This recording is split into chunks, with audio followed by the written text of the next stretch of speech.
Opa pessoal, bom dia, beleza? Vou gravar mais um vídeo diferente aqui hoje, um vídeo que eu quero gravar faz tempo já, que é sobre livros que a gente tem aqui na biblioteca e que, na minha opinião, foram injustamente esquecidos. É claro que eu separei aqui no caso para hoje 5, então vou falar de alguns, que se fosse pegar todos os livros que a gente tem que são injustiçados, porque não faltam injustiçados, teria que ser um livro de uma carga, um vídeo de uma carga horária muito grande, né? Sei lá, de uma porrada de horas. Então eu posso fazendo por partes, né? Eu pensei de hoje fazer de 5 e vou começar por esses 5 aqui, que é A Sabedoria e o Destino, do Maurice Maeterlinck, Rio, que é a Poesia e o Poeta, O Menino Perdido e Outros Contos, do Thomas Wolfe, Viola Ferida, de um poeta vivo, chamado Carlos Roberto Santos Araújo, e Em Cada Coração um Pecado, do Herr Bellman. Então vai ser um vídeo assim um pouco mais descontraído, né? Vou bater um papo aqui sobre os livros, vou ler alguns trechinhos, mas realmente como se eu estivesse falando com amigos mesmo, porque a intenção não é esmiuçar os livros de cabo a rabo, mas é mais apontar para coisas que são muito valiosas e que merecem ser mais conhecidas, mais comentadas e mais lidas hoje em dia, né? Primeiramente, então, vou começar aqui pelo A Sabedoria e o Destino, do Maurice Maeterlinck. O Maeterlinck, ele foi bastante assim famoso e bastante falado por um período, tanto que ele é prêmio Nobel da Literatura.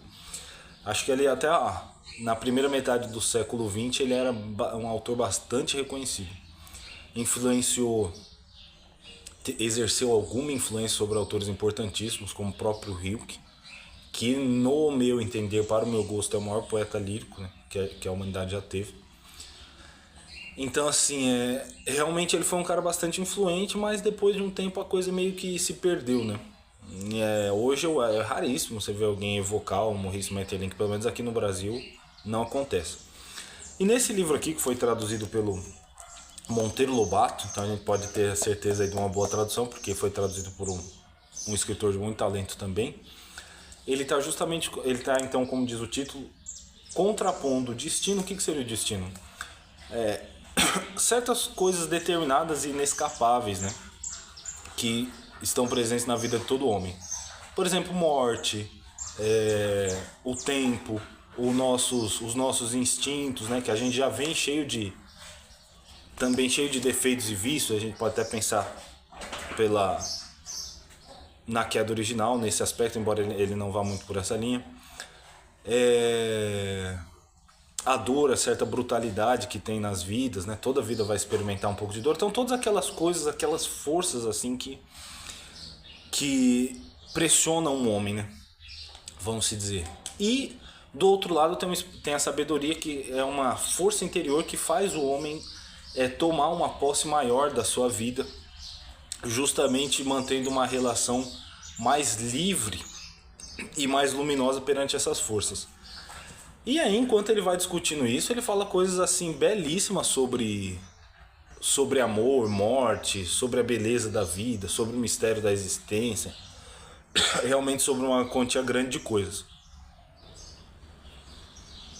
Tem achados assim maravilhosos. É um livro que você poderia pegar praticamente todas as páginas dele, todas as partes dele, e daria um grande trecho, sabe? É um trecho selecionável assim. E aí eu já vou falar de alguns pouquinhos desses trechos, mas antes eu vou ler então o prefácio do próprio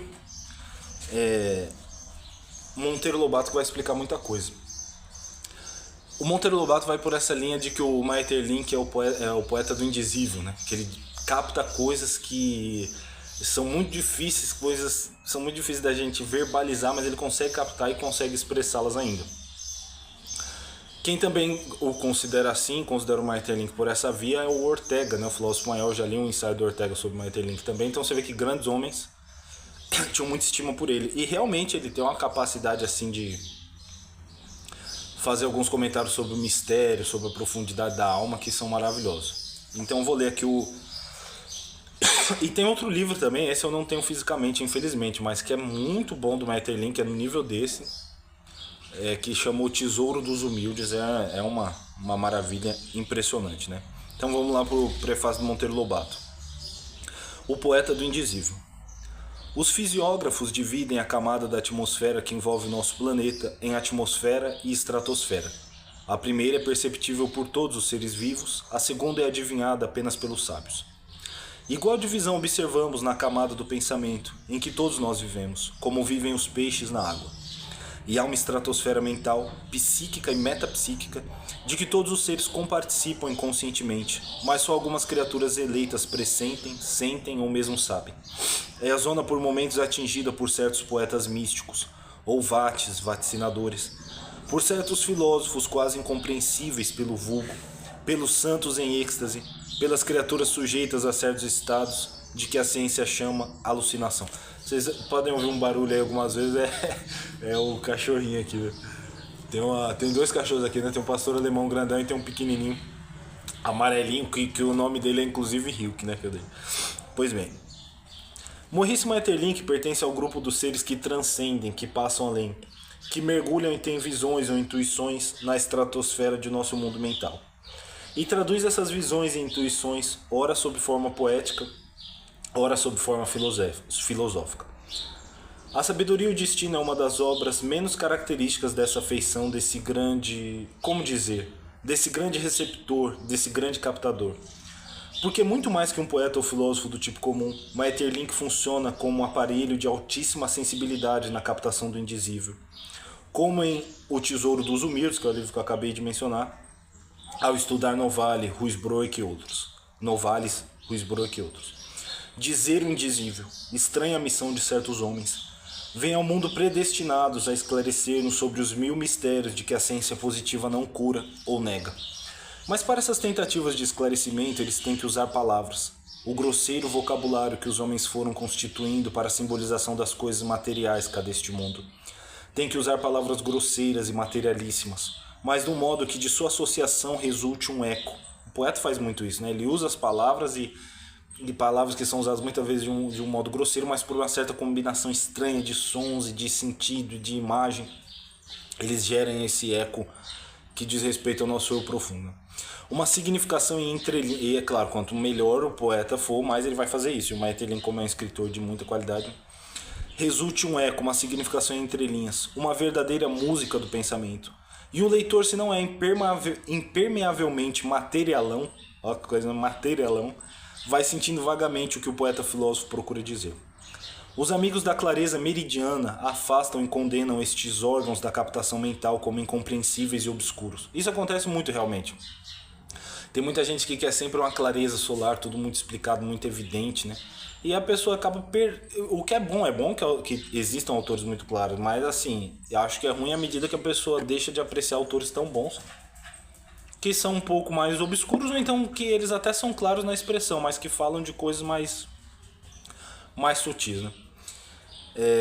Mas o leitor de sensibilidade mais fina, ele se apega, como homem de temperamento musical se apega ao que chamamos música. Porque é isso que na realidade Maeterlinck é, um inspirado Beethoven da música do pensamento. O meio de lê-lo não é analiticamente, como lemos um livro de física. O meio de lê-lo é ir tendo, como quem desliza num planador, e deixando que a música do pensamento que sai daquele seu jogo de palavras nos penetre como um fluido ou uma sonoridade distante. Maeterlinck é um escritor para ser ouvido, sentido, entrecompreendido, como uma coisa que nos vem da quarta dimensão. Que é a quarta dimensão? Não sei, ninguém sabe. Mas quem não sente a quarta dimensão, sobretudo em certos momentos estratosféricos da vida, como os em que as almas amantes se percebem como que em estado de levitação, fora da atmosfera de todo mundo, mergulhadas no seio do indizível? Se me pedissem uma definição de Maeterlinck, eu responderia: é o poeta filósofo que tenta dizer o indizível. Quer dizer, então é maravilhoso o prefácio aqui do Monteiro Lobato, né? E aí é o que eu falei, todo o livro vai se desenvolvendo então nessa coisa do sabedoria e do destino. Então como que a sabedoria age diante do sofrimento, como que a sabedoria age diante do amor, diante disso, daquilo, da morte. E tem várias observações assim, absolutamente. Por exemplo, tem uma que o Maeterlinck fala que por mais que é clichê assim, muita gente fala coisas mais ou menos parecidas, ele fala com a palavra exata, né? Então, por exemplo, ele diz assim: as almas medíocres passam toda a vida esperando um evento extraordinário. É exatamente isso, né? quer dizer, justamente porque elas não tomaram posse, uma certa posse interior que a sabedoria dá sobre aquilo que acontece com elas, ou meios de pelo menos interpretar, por exemplo, que o mundo sensível está se comunicando conosco todo o tempo, né? E que a gente extrai uma linguagem, que existe uma espécie de luz latente, que todo dia é muito importante, já que todo dia a gente está indo rumo à morte, né? E nós somos como que construtores da nossa própria história, então todo dia é um capítulo disso e a gente muitas vezes tem a impressão de que as coisas são habituais ou banais, porque é da mente humana, né? Agora nós vamos conseguindo ganhar vamos refinando o nosso olhar à medida que justamente que nós nos aproximamos mais da sabedoria. E se você pensa, pegar o calendário, uma coisa que eu sempre falo, né? Pô, nós estamos no ano 2025, se a gente pegar só da época do nascimento de Cristo, né, que é o nosso calendário. Então o que são 70, 80 anos que é que um homem vive perto de 2025 anos? Quer dizer, a diferença é brutal. E, no entanto, a gente muitas vezes tem a impressão do tédio, de que a vida é demorada, sendo que a nossa vida é de uma velocidade assim, vertiginosa, né? E muita gente justamente perde, dentro ainda dessa velocidade vertiginosa, a pessoa vai desperdiçando uma série de dádivas, porque ela espera que algo vai vir de extraordinário, quando assim, o existir é em si mesmo extraordinário. Nesse mundo, como diria o velho Chesterton, né? Nesse mundo de baleias e de crocodilos, esse mundo absolutamente estranho e milagroso, de criaturas assim fantásticas e assim por diante. Então essa é uma observação. Tem um trecho dele aí, por exemplo, sobre o amor, que é maravilhoso, que ele fala assim, que muitas pessoas elas inventam uma espécie de sonho ideal do amor, porque assim, tirando, sei lá, alguns monges, todo mundo quer, ou todo mundo não, grande parte das pessoas pelo menos, né, a maioria, quer realmente encontrar alguém, quer se realizar também nessa esfera do amor eros, vamos dizer assim, né? Só que ele fala, muitas vezes a pessoa tece um sonho ideal de parceiro, só que só os sonhos vão à procura dessa pessoa. Então ele explica isso com muita clareza. E quando isso ocorre, até se esse sonho for logrado, for conseguido, então a pessoa teceu lá, sei lá, o cara teceu uma espécie de mulher ideal. Mas se ele não se tornou esse próprio sonho dele, quer dizer, se ele mesmo não atingiu aquele nível, vai chegar uma hora que ele mesmo vai ficar insatisfeito, porque ele vai perceber a distância entre aquilo que ele buscou e entre aquilo que ele buscou e conseguiu mesmo e aquilo que ele é. Quer dizer, é uma diferença brutal, né? Sendo essa mulher idealizada, então, uma coisa muito mais luminosa, muito mais profunda do que ele. Então ele diz assim, não é só o sonho que tem que ir à procura da pessoa, mas nós mesmos, né? A gente só consegue encontrar essa coisa fora quando nós a efetivamos em nós.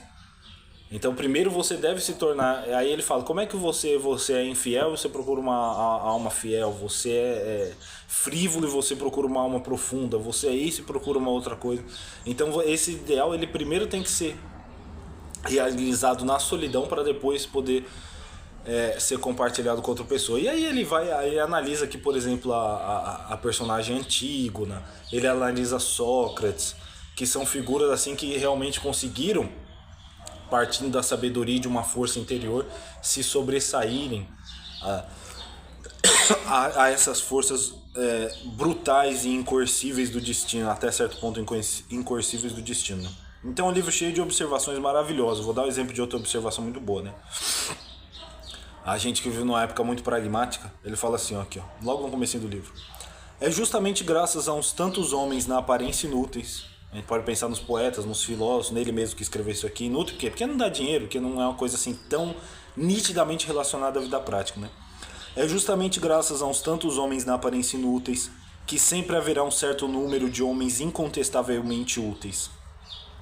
A melhor parte do bem que neste mundo se realiza em redor de nós nasceu primeiramente no espírito de um desses homens que põe de lado mais de um dever urgente a fim de que possam refletir, concentrar-se e falar.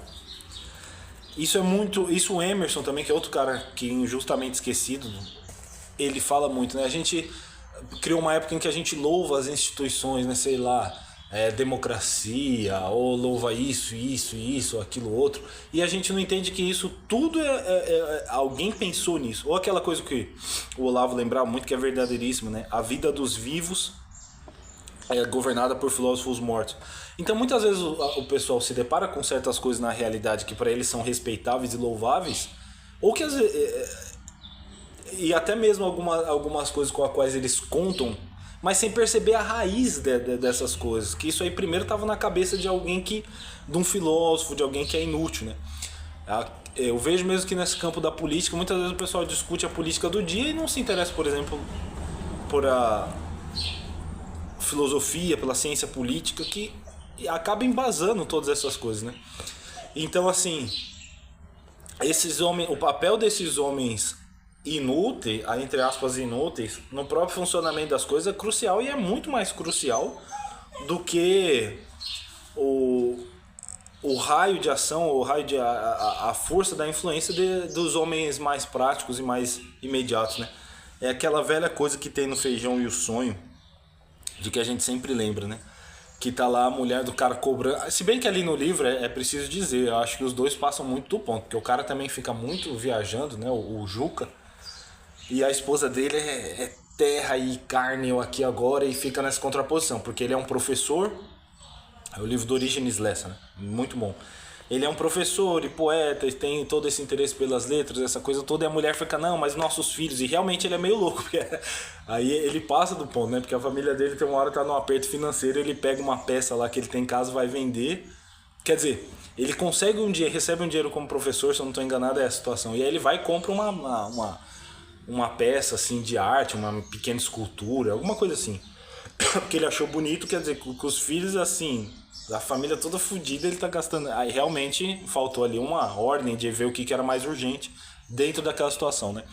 Mas é um livro que apresenta então de um modo muito inteligente essa contraposição entre todo aquele sonho do protagonista e aquelas coisas que ele admirava, as letras, e a mulher que não, mas olha aqui os nossos filhos, olha a nossa casa, olha que situação. Às vezes ela fala, eu queria um homem que fosse mais simples e mais na terra, assim, tal. E é uma mulher que não tem, assim, elevação espiritual também nenhuma, por isso que cada um se gruda muito num polo oposto, né? E aí tem uma cena que ele fala para ela assim, olha, sabe-se que Camões pediu esmola, né? Quantos ricos e fidalgos e barões e tal passaram lá por ele, né? E deram uma esmola, e deve ter olhado para ele. Eu não estou reproduzindo aqui literalmente o trecho, mas o sentido é esse. Passado lá por ele, ó, que coitadinho, né, tal. E aí ele pergunta, né? O jogo pergunta, então sabe-se que o Camões pediu esmola, mas você sabe quem deu esmola a Camões? Então aqueles caras foram todos assim, esquecidos. E aquele sujeito que era um cara que tinha essa dificuldade na vida prática, mas se concentrou em outras coisas, ele fundou a nossa língua em muitos aspectos, né? É um dos grandes pioneiros aí da língua portuguesa, junto com o padre Antônio Vieira, essa coisa toda, e é um sujeito cuja a influência vai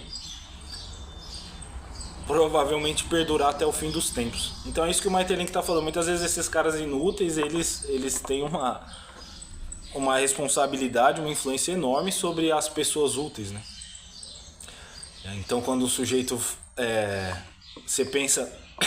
Quando o Camões faz um verso muito bonito sobre o amor, né? Amor é fogo, que a arte sem se ver, aquela coisa toda. Aquilo ali, uma pessoa que entra em contato profundo com aquele poema, ela enobrece as suas emoções, né? A poesia também tem muito essa função de enobrecimento das emoções. E isso, por sua vez, vai fazer com que a pessoa melhore em várias ações que ela vai fazer. Então, assim, você tem aqui um homem que não é um homem utilitário, por sua vez, nutrindo uma porção enorme de outros homens que são homens cuja a utilidade ela é mais imediata e mais perceptível, né? E que estão sendo nutridos por essa iluminação que esse outro atingiu. Então, enfim, é um livro aqui muito bom, A Sabedoria e o Destino do Maeterlinck. Procurem também o Tesouro dos Humildes, né? Aí esse aqui é o livro do Cristiano Martins Hilke, O Poeta e a Poesia. O Cristiano Martins, só pela qualidade desse livro, assim, é uma coisa que eu fiquei extremamente admirado, porque é um cara do qual ninguém lembra praticamente, até se você jogar no Google assim, Cristiano Martins, não aparece quase nada. No entanto, ele escreve assim muito, muito bem. O Hilke é talvez o poeta sobre o qual eu mais li ensaios, né? Eu li ensaio do José Geraldo Vieira, eu li ensaio do Benedito Nunes, eu li ensaios da Dora Ferreira da Silva, eu li ensaio do Carpo. Eu li, assim, realmente eu li bastante coisa sobre o Hilke, né? E Entre esses, tudo que eu li, realmente li ensaio do Benedito Nunes, se eu vou puxar tem bastante coisa. E realmente entre tudo que eu li sobre o Hilke, o ensaio do Cristiano Martins, no meu entender, é o mais bem escrito, né? Pode ter até uma outra coisa que eu talvez veria ou comentaria de outro modo, mas a qualidade é impressionante. E ele comenta os livros do Hilke, as principais obras, pelo menos, uma a uma. Então ele vai comentar lá o Sonetos de Orfeu, ele vai comentar as elegias de Duino, ele vai comentar o livro das horas, o livro das imagens e assim por diante. Aí vai falar de influências do Hilke, tem um capítulo separado para isso. Conta alguns episódios da vida do Hilke, como por exemplo, teve uma escritora lá, eu não lembro o nome da mulher, não é uma escritora que eu conheço, só ouvi falar realmente no livro, né? Que ela foi uma vez num jantar de amigos e viu um homem com a cabeça assim apoiada para trás. Aquilo causou uma impressão fortíssima nela, como se aquele ser tivesse uma sensibilidade muito diferente, né? E ela guardou aquilo ali na cabeça. Ela perguntou, né? Quem que é aquele cara ali? Aí eu falei, eu acho que é um advogado. Alguém respondeu para ela, falou, não, ele é advogado, ele não é, não. Quer dizer, ela percebeu que pela própria... E aí, anos depois, ela foi rever ele no outro lugar e percebeu que era o Hilke. Então, assim, tem gente que fala que o Hilke era poeta até bebendo água, né? Eu não sei. Mas diz que era uma figura, assim, que... Porque pro Hilke, e por que o Cristiano Martins comenta essas coisas, né? Existem algumas pessoas que falam assim, o poeta não tem tanto uma responsabilidade biográfica e tal, com aquilo que ele fala, essa coisa toda. Então, e o que por um lado é verdade. Quer dizer, o poeta ele precisa ser fiel à sua inspiração. O Lavelle, inclusive, tem um ensaio maravilhoso sobre isso, chama A Sinceridade do Artista. É um ensaio que já me arrancou lágrimas, assim, né? E eu acho que o Lavelle está muito correto nas conclusões. Onde, no fim das contas, o Lavelle fala assim, se o artista está mentindo na obra, então se tem uma queda muito grande entre a altura e a iluminação da obra e entre quem a pessoa é, porque ele está mentindo na vida e não na obra. Então na obra ele capta alguma coisa que ele gostaria de ser, e aí na vida ele não tem coragem de agir de acordo com isso. Mas os argumentos dele são muito sofisticados e muito bonitos. Isso é muito bem escrito do Lavelle, né? Mas, no entanto, o Hilke tem essa perspectiva que também é muito interessante e que deu frutos maravilhosos, já que ele escreveu coisas tão boas, né? Que é assim, aquela coisa que o Cristiano Martins explica pelo cantar é ser daqueles sonetos do Orfeu, né? Que é até um soneto que eu tenho gravado de cabeça, quer ver? Na tradução do grande Ivo Barroso, que é um dos melhores tradutores do Brasil, né? Que é assim: um Deus o pode, mas dali ao solo há de o homem consegui-lo. A dissensão tendemos, e não há templo de Apolo no enredar dos ramais do coração. O canto não são teus desejos, nem a busca do atingível. Cantar é ser, tão fácil para o Deus, mas quando somos, e ele, quando ao nível do nosso olhar o céu e a terra esplende. Jovem, no amor ainda não és conquanto a palavra te suba aos lábios. Aprende a esquecer que cantaste é sem alento. Uma outra coisa é o verdadeiro canto. Um sopro ao nada, um voo em Deus, um vento. Então o Cristiano Martins, um soneto muito bonito, né, com um ritmo muito imprevisível, que ele vai fazendo com a pontuação, assim, umas pausas. Um Deus o pode, mas da lira ao solo. Realmente soneto fortíssimo e começa assim, né? Cantar é ser. O Cristiano Martins fala, esse é um verso lapidar, porque isso era fundamental para o Hilke. Então o poeta não é alguém que adquire uma técnica de expressão e fala em certos momentos. Não, ele se torna, o contato dele com a realidade é um contato diferente, né? Então o Cristiano Martins conta alguns episódios muito interessantes da vida do Hilke e analisa as influências, analisa livro por livro, tudo muito bem explicado, muito bem colocado. Há assim, análises, por exemplo, das elegias de Duino, que é muito provavelmente a obra-prima do Hilke, que são esplendorosas, né? Então, realmente, ele faz comentários assim de eleger a eleger. Né? Então, aqui, Hilke, poeta e poesia. Eu já li também a Divina Comédia, mais de uma tradução. Eu tenho aqui em casa duas, né? Que eu tenho a do... Rapaz, esqueci o nome. Eu tenho do Vasco Graça Moura, e acho que é Ítalo Eugênio Mauro, alguma coisa assim, outro. E dizem pra mim também que a tradução do Cristiano Martins, que é um trabalho da Divina Comédia, que é um trabalho a qual ele dedicou um tempo assim monumental, é a melhor tradução. Pessoas de muito bom gosto já me falaram isso, né? Então você veja a estatura do sujeito. E ele tem um livro também sobre o Camões, que eu vou comprar muito em breve, ano que vem, né? Eu ainda não li, mas eu imagino que vai manter aí a mesma qualidade. Então, Cristiano Martins, não só por esse livro, procurem coisas sobre esse cara, porque assim, eu sei que é até difícil de achar, mas sem dúvida era um sujeito, você vê, o cara traduziu a Divina Comédia esplendorosamente bem, né?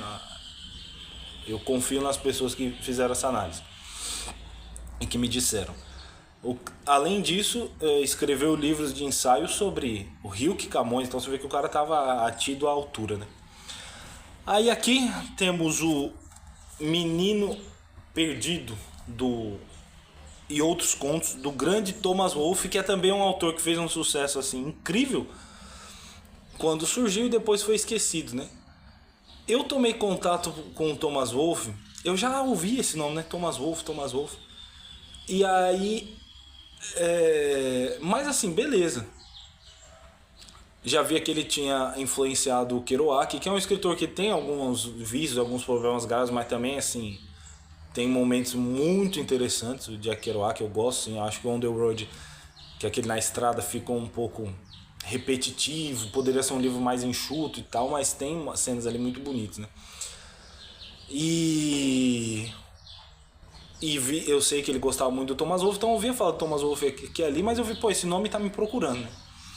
Aí eu assisti aquele filme A Escolha de Sofia, que é um filme que tem uma propagandinhazinha assim, em alguns momentos meio anticatólica, mas é muito rápido e muito sutil. Então o filme ele continua belíssimo, né, apesar dessas coisas. Então foi muito bonito A Escolha de Sofia. Ali o cara, o protagonista, ele é um escritor, ele gosta muito do Thomas Wolfe, né? Eu falei, pô, esse nome. E daí eu fui assistir aquele filme Genius, que conta a história de quando o Max Perkins, que é o mesmo cara que descobriu, que lançou pela primeira vez o Hammer e o Scott Fitzgerald, quando ele conheceu o Thomas Wolfe. Pelo que o filme mostra, dá a entender que o Max Perkins, embora ele tenha publicado o livro do Hemingway e do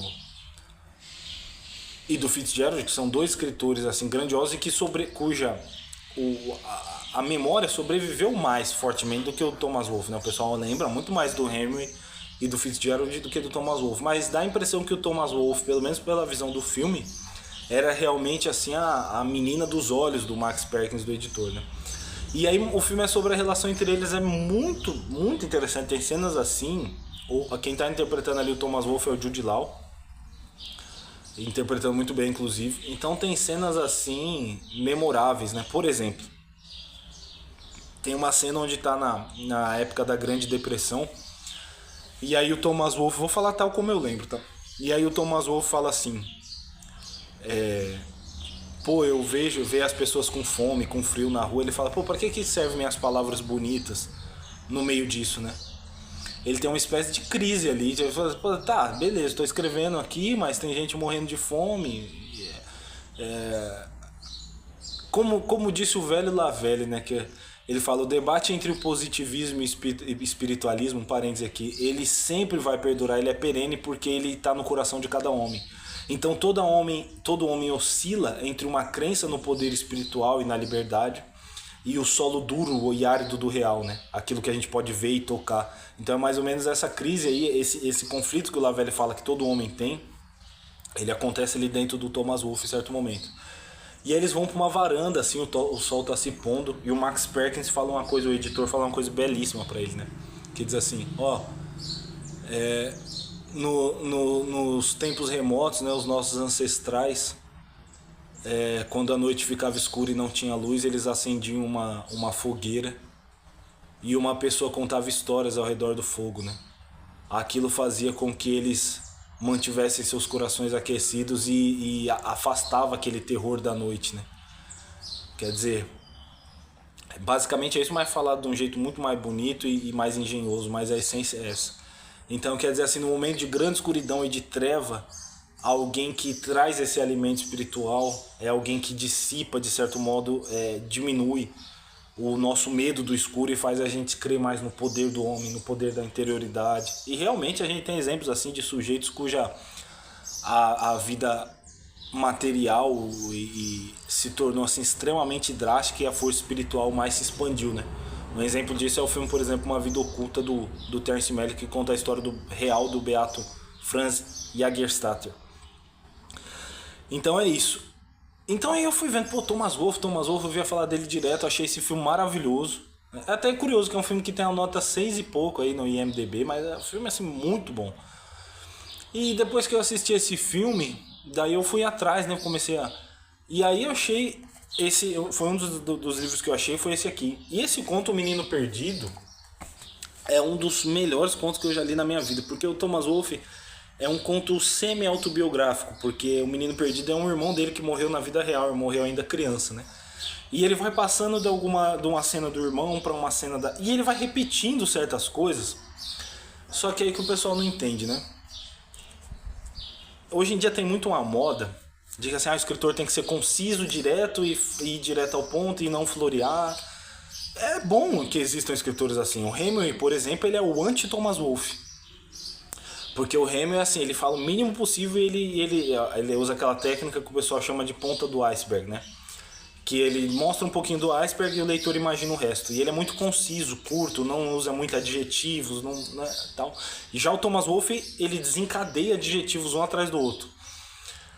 E eu acho os dois estilos muito válidos, mas hoje tá uma moda como se só esse escritor curto e seco valesse. Eu acho isso aí pra mim incompreensível, né? Quer dizer, porque eu gosto de um Dostoiévski, eu gosto da mesma maneira que eu gosto de um Hemingway, né? Eu gosto de um próprio Charles Morgan, que é um escritor mais poético, como eu gosto de um... Deixa eu lembrar outro tipo de escritor mais conciso. Sei lá, um Stendhal, que é um escritor um pouco mais conciso. Então, assim, eu vejo qualidade nos dois tipos, né? Eu gosto de um Gustavo Corsão, que é um escritor de prosa extremamente poético. Então, meio que pra mim é meio incompreensível que a pessoa goste de só uma coisa, ela com certeza vai perder muito, né? É normal, todos nós temos nossa preferência. O problema é a gente achar, que eu não entendo muito, é o pessoal que acha que o escritor ser mais profuso, ele é automaticamente pior. E, inclusive, tem uma carta do Thomas Wolfe que ele manda pro Scott Fitzgerald, que ele diz assim: olha, Scott, não se esqueça de que... pronto, o exemplo maior do escritor conciso é o Flaubert, né? Que ele falava que a coisa da palavra exata, sem florear. Just mot, né? Aí ele diz assim, olha, não se esqueça, o Fitzgerald, que não há só os escritores que são os que reduzem, os cortadores, mas tem aqueles que acrescentam, né? E arrisco a dizer que Shakespeare e Cervantes e Dostoiévski serão tão lembrados pelo que eles inseriram do que Flaubert será lembrado pelo que ele retirou. E aí o filme inclusive mostra essa tensão, porque justamente por o Thomas Wolfe ele ter muita... Claro que às vezes ele passa do ponto, vê momentos em que ele é um escritor irregular, é importante dizer. Ele não é um escritor que sempre mantém um altíssimo nível, mas quando acerta... Então ele está falando assim, olha... No livro, na verdade, mostra, né, que ele chega com blocos e blocos de escrita e o Max Perkins vai cortando. Só que aí tem essa tensão, fala, ó, você tá querendo transformar eu no Fitzgerald e no Hemingway, né? E até tem uma coisa interessante, porque o primeiro livro do Thomas Wolfe que o Max Perkins publicou foi assim, Look Homeward Angel. Então, assim, o Thomas Wolfe chegou com um livro desse tamanho, o livro que seria um livro depois que editado ficaria mais ou menos, sei lá, desse tamanho, e o Max Perkins reduziu para isso aqui. E o Thomas Wolfe aceitou, achou aquilo bom. Tá? Só que depois o pessoal recobrou o livro e deram também o nome de um livro de All Lost, Ó Perdido.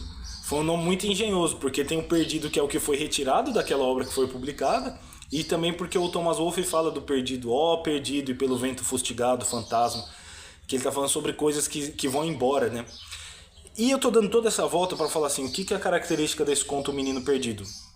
O Thomas Wolfe ele vai falando da passagem do tempo, de algumas coisas, e ele volta, ele fica voltando. Ele já falou aquilo, aí ele fala de novo e retorna. Mas por quê? Além de que o Thomas Wolfe percebe, ele fala isso, ele fala, olha, às vezes você pode achar que isso aqui tá muito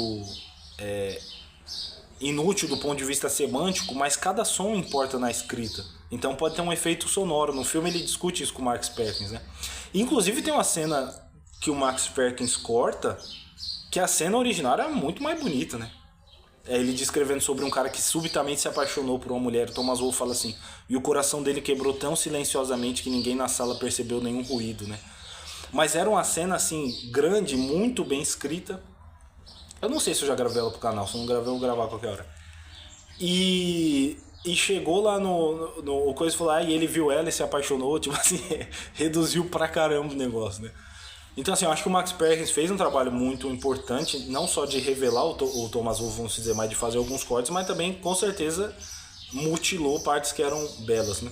Mas enfim, porque o Thomas Wolfe ele é um escritor nostálgico, ele é alguém que ele se prende muito a essa coisa do que ele queria agarrar as experiências, agarrar as pessoas para que aquilo não passasse, né? E ele é tanto disso que ele é um cara que ele tinha, na vida real mesmo, ele fazia isso. Ele pegava um trem para fora da cidade só para voltar, ter essa experiência de perder a cidade e voltar e recobrá-la. E até como se ele adivinhasse que ele ia morrer cedo, essa coisa dele querer agarrar as coisas e ficar nessa nostalgia, né? Porque ele morreu, acho, salvo engano, com 36 anos. O filme até relata isso muito bem. Então ele tinha uma espécie de ardência e a paixão pela vida, assim, que era quase como se ele percebesse que ele ia perder. Então, voltando àquele negócio do Maeterlinck que eu falava no começo, quer dizer, que as almas medíocres, ela fica esperando eventos extraordinários, elas se deixam embotar pelo hábito, é algo que certamente não aconteceu com o Thomas Wolfe. Talvez a perda desse irmão, que morreu ainda pequeno, tenha colaborado para essa predisposição dele, além de uma espécie de pressentimento, né, de que ele ia morrer cedo. Então o livro, ele volta algumas coisas, mas é porque a própria forma do livro mimetiza essa coisa de você querer agarrar algo que vai. E eu vejo que muitos escritores tentaram, ou poetas e prosadores, tentaram captar esse elemento nostálgico que combina tanto com a arte, com a expressão artística, né? Que é essa espécie de dor, ao mesmo tempo que uma dor misturada com maravilhamento pela vida. E pouca gente conseguiu. O Thomas Wolfe, nesse conto, ele realizou. Quer dizer, o conto termina de um jeito assim que é de um poder comotivo extremo. E além disso, tem outros contos muito bons aqui, né? Como, por exemplo, O Parente e tal. Mas tem também aquele texto que não é bem um conto não, né? Mas no final aqui do livro, que chama A Criatura Solitária de Deus, que inclusive eu gravei inteiro pro canal, um vídeo de uns 50 minutos assim, que é maravilhoso. Então Thomas Wolfe é esse escritor irregular, caudaloso, que ele insere muitas coisas. O que é bom, né? Porque se a gente só tivesse gente que corta e que é enxuto, nós só teríamos escritores do mesmo tipo, que seria uma pobreza, sem dúvida. Então, assim, ele é escritor caudaloso e irregular, realmente tem momentos em que ele perde um pouco o controle da escrita, mas quando acerta é uma coisa fantástica. Então, assim, eu indico fortemente esse livro aqui, O Menino Perdido e Outros Contos. Aí temos aqui agora o livro Viola Ferida, que é de um poeta brasileiro e vivo, um sujeito muito afável, inclusive, a gente já conversou algumas vezes, ele é muito educado, sempre muito cordial, muito grato. Eu já gravei alguns vídeos aí, alguns poemas dele pro canal, mando pra ele agradece efusivamente, assim, poeta, muito obrigado, ele fala, né? Sujeito muito legal. E é um poeta que eu coloco ele entre injustamente esquecido, ou não é muito falado, porque ele tem o nível de alguns poetas já consagrados aí da nossa literatura nacional, e no entanto não tem essa badalação toda em cima dele, né? Tá certo, o cara nem morreu ainda, muitas vezes vem depois da morte, mas convém lembrar. E a poesia do Carlos Roberto Santos Araújo é interessante porque ela transita entre às vezes umas imagens delicadas e extremamente puras em alguns poemas, em outros ele apresenta uma sensualidade assim bem demarcada, e em outros ele chorão. E em outros ele tem uma espécie de violência na dicção, né? Então, como por exemplo assim, esse poema aqui, O Sol Fere Sem Nexo, né? Quer dizer, aqui ó, é um soneto, né? O sol fere sem nexo. O sol fere sem nexo com finos punhais de luz. Não há quem veja. Um palmo além do meio-dia pino, no ar irrespirável, a luz lateja. A luz do trópico solstício acesa sangra na veia do dia nordestino. A luz que vaza os olhos de surpresa, como um pássaro voando ao seu destino. Línguas de luz invadem agora o cais, confundem o marinheiro, engolem os barcos que fogem ao deixar os litorais. A luz dissolve as formas e os marcos, bebe os faróis da minha terra parcos, e os barcos, bêbados de luz, não voltam mais.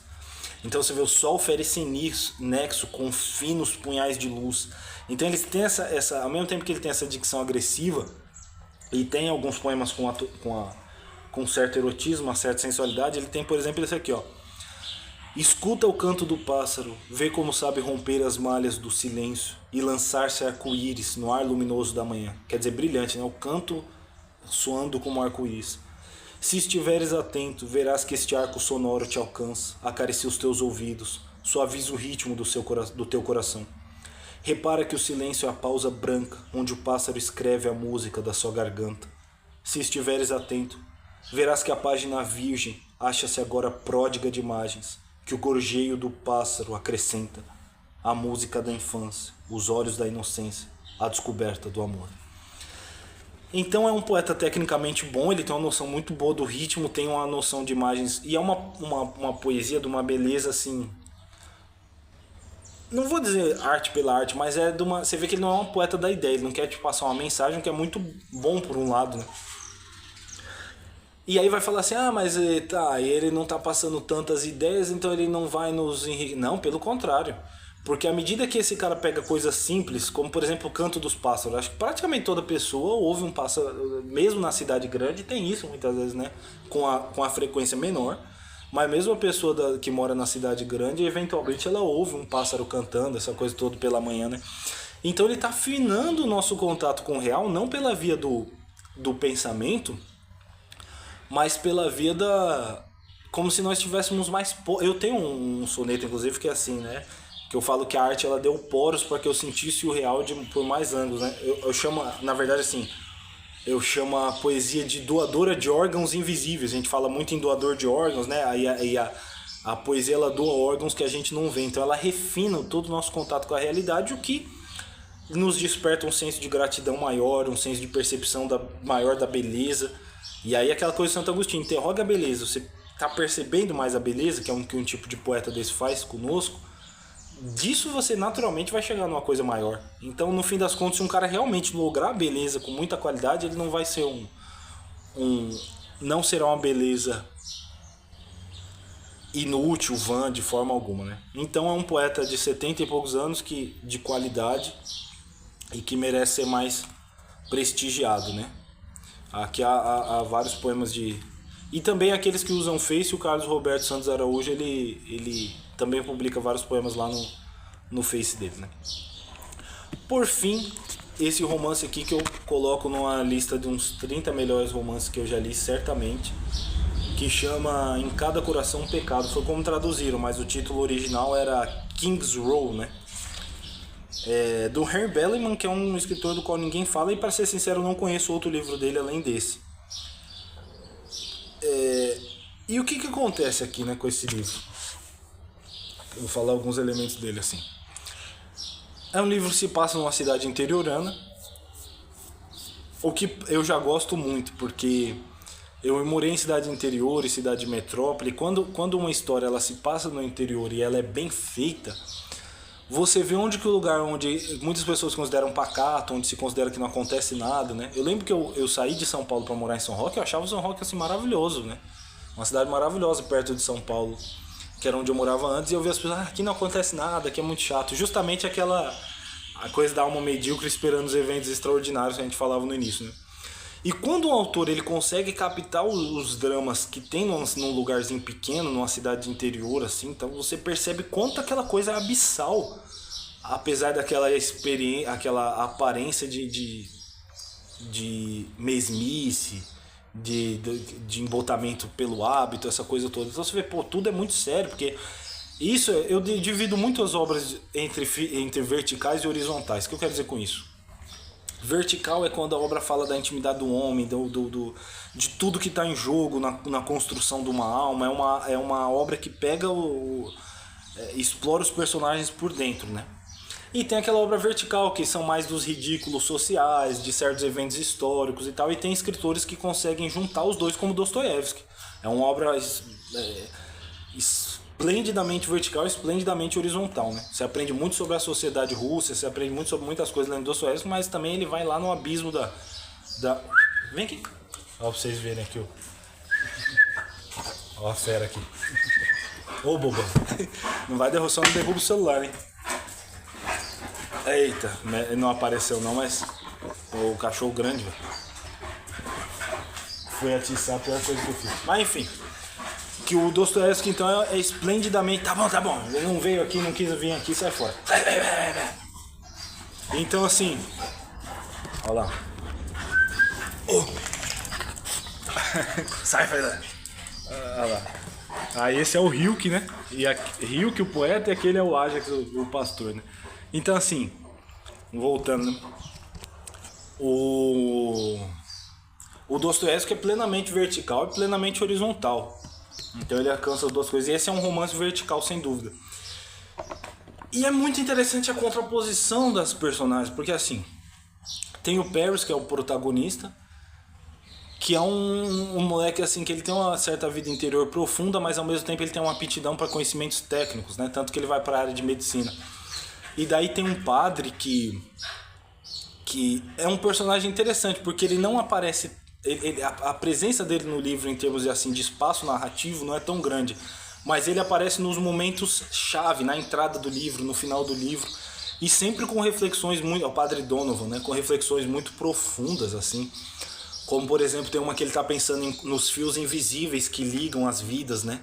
Ele pensa nas vidas entrando e saindo da cidade, naquela teia que as une sem que elas percebam, que conecta os destinos, onde o que um faz tem uma influência enorme sobre o que o outro faz. Tem uma cena que ele tá espantado com a beleza de umas pedras, assim, ele tá andando num lugar que tem uma espécie de calcário, assim, e ele fala assim, isso aqui é o mobiliário de Deus, né? Essas coisas belezas da natureza como se fossem os móveis da casa de Deus, isso é o mobiliário de Deus. Então um cara muito contemplativo e realmente muito interessante. Tem aquele drama também que ele percebe que os fiéis dele só entendem as suas homilias até certo ponto. Então é muito curioso porque ele é um personagem que não é o protagonista e que não tem tanto espaço narrativo, mas ele aparece ao longo de todo o livro. Os outros personagens vão envelhecendo, ele vai aparecendo, né, nessas transições e sempre em momentos cruciais. E rapaz, o que eu ia falar? Ah, sim. Uma das grandes coisas de você ler um romance, uma novela, é você perceber uma certa unidade de uma vida que de repente na vida real a gente perde essa unidade, né? O nexo entre o que aconteceu com a pessoa e o que ela se tornou. Muitas pessoas não sabem nem contar a sua própria história, então isso sempre fica... E nós somos para nós mesmos até certo ponto misteriosos sempre, né? Então sempre algumas coisas se perdem. Mas assim, quando um romance ele consegue mostrar a unidade de uma vida e de um jeito efetivo, você sente todo aquele peso da existência, da passagem do tempo. Esse é um romance que faz isso muito bem. Ele até, o Henry Bellamy, ele trabalha aqui. Tem um personagem também que ele não é dos principais não, mas ele tem um personagem homossexual que eu acho que assim, ele trabalhou bem isso, sabe? Porque não é do jeito apelativo. E assim, querendo ou não, o romance foi escrito em King's Row, quer ver? Vamos ver aqui, geralmente na entrada ele... Olha lá.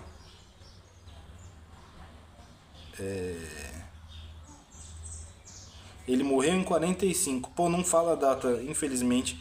Mas enfim, é um livro ali que provavelmente é da década de 30. Então, pô, talvez fosse necessário alguém que colocasse na arte isso aí com qualidade naquela época. Essa discussão. Não é que ele discute, mas ele apresenta rapidamente, porque não é um dos personagens que mais aparece, também um sujeito homossexual no livro, né? E... Então, assim, os estilos, a variedade a fauna humana desse romance, vamos dizer assim, ela é muito grande, né? E esse romance também, ele tem uma das cenas mais bonitas, assim, daquele espécie de pressentimento e esboço que a gente tem do amor na juventude. É quase como se, às vezes, numa criança mesmo, a criança não tem tanta maldade, mas existe um momento em que um menininho encontra uma menininha assim e eles quase que entram, até pelaquela inocência da relação, eles adentram uma espécie de Éden, é como se o Éden se reabrisse para eles entrarem, né? E tem uma cena assim que ele diz, que é do principal desse Paris, que eu falei, com a menininha no lago, e depois acontece uma tragédia com a menina. Quer dizer, as descrições dele assim são muito belas nessa parte, uma coisa de uma pureza e de uma beleza assim realmente extraordinárias. Então tem toda essa fauna humana e personagens assim com cosmovisões bem diferentes, e tem um certo espaço dentro do livro, sei lá, deve ser umas 100 páginas, em que a carga de tragédia, de tensão e drama humano, ela chega num nível assim brutal, né? São eventos assim muito violentos, mas verossímeis. Ele conta a coisa de um jeito verossímil e escreve muito bem, né? Realmente é um livro de muita carga de experiência humana e muito bem escrito. Então, como eu falei, eu li bastante romance, modéstia à parte, eu li bastante romance, né? E eu colocaria entre um dos melhores romances que eu já li. Eu colocaria num top 20, num top 30. Então vale muito a pena. Tem alguns trechos dele aí gravados no canal também, né? Então Em Cada Coração um Pecado, do Henry Belleman, cujo título original era King's Row. Aí, na outra ocasião, eu faço, porque ainda tem muitos livros injustiçados aqui em casa. Outro momento eu faço a parte 2 e comento alguns outros. E para quem não sabe ainda, pessoal, olá, hein? Tem aqui eu lancei recentemente 2 livros, né? O de poesia lírica, O Penumbroso Bosque da Memória, e a novela O Peixe e o Leão, que certamente são... O Peixe e o Leão é o melhor do que eu escrevi em prosa até o momento, e o Penumbroso Bosque da Memória é o melhor do que eu escrevi em poesia. Então, se você tiver interesse, eu vou deixar o link aí na descrição do vídeo para vocês darem uma olhada, que os livros estão bacanas. Tá bom, pessoal? E procure também evidentemente, e principalmente, né, esses livros aqui que eu comentei no vídeo, porque certamente na estante virtual vocês vão conseguir achá-los aí com um preço bacana, tá? E mais uma vez, obrigado àqueles que fazem contribuições financeiras aí ao canal. Valeu, pessoal, um forte abraço e até a próxima.